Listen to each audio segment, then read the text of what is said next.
white winged, and then with an alternating fly. So you do this and then fly.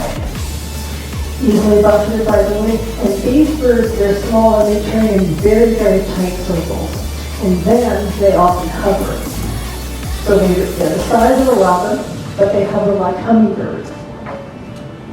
So there they are, hover hunting. So they're adapted to catching birds in flight.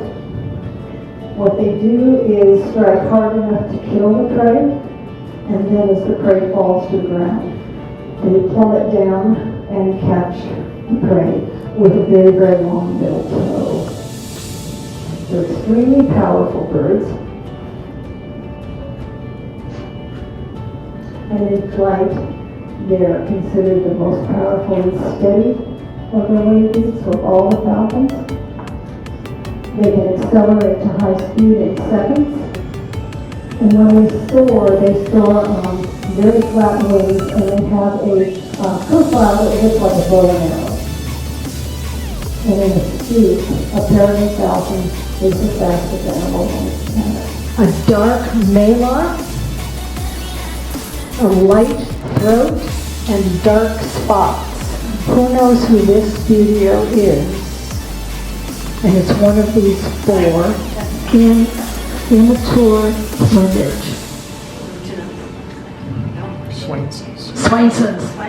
It's a Swainson's hawk. So that Swainson's hawk is gonna, in a couple of years, gonna look like the bird on the left and the bird at the far left, the Swainson's hawk, which is really a pretty remarkable transformation. And they don't do it in 1 year, they take 2 years to do it. So the Swainson's hawk as an adult, you can see has a dark head, a very light throat, a dark bib, and a lighter belly. And the Swainson's hawks are kind of they're the Buteo that grabs everybody's romance and thoughts of adventure, because they migrate 2 months, twice a year, 4,000 to 6,000 mile journey between the Argentine Pampas, where they are headed for now. So one of the methods that they use for hunting is to hover. So who else hovers?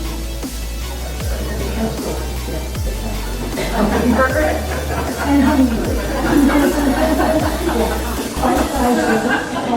Hummingbird isn't even as big as long as the head on this bird.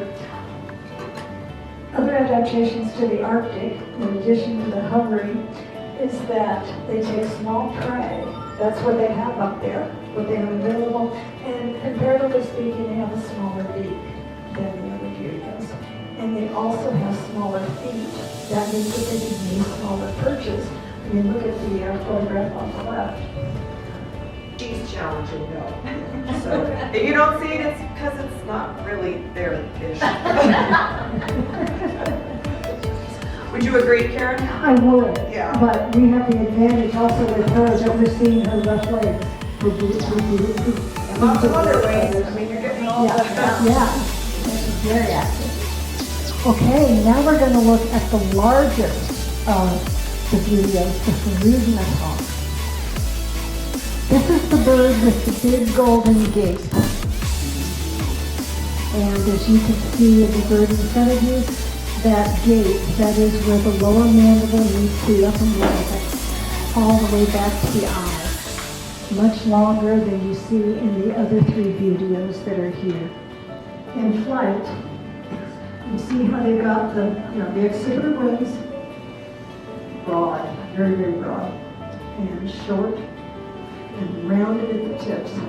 You see how these secondaries are really long and bulgy? So it gives it a different profile from the other exhibitors. The way, long tail, rounded also. And the tail bands are wavy. Wow. So you have both. Okay. You want both up? Come on in. I need to get out there. Let's go. Thank you. So for instance, being the largest Buteo, but not as large as either of these two birds. Bald eagle on the left and golden eagle on the right.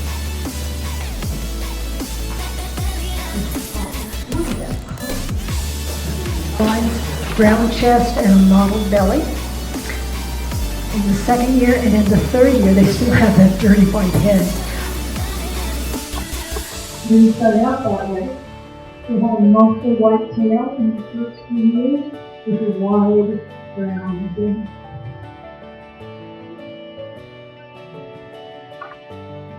Bald eagles do not wear boots. Their feathers, because there are a lot of different forces are involved. They still have their organic toes. Golden eagles too. Golden eagles do not look for water animals. They look for land or so all them that live with the exception of the mate or the mammal is a golden. They're considered long arms and long fingers with long they go to all there, sometimes because they come back on the way, oh, yeah.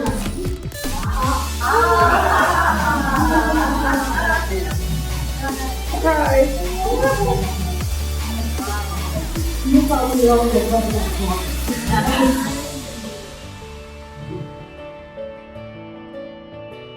So, Okay. So we've actually never done an owl during one of these typical diurnal Raptor ID sessions. But the fact is, if you're out looking for all the IDs stuff, you are likely possibly to flush a gray hornell who's just hanging out on the top of there, or maybe a tree level with a nap. And very soon, these guys are going to become a lot more visible. And you'll be hearing them because this is the Denver Metro area's earliest nesting raptors. They start courtship calling before Christmas. Thank you.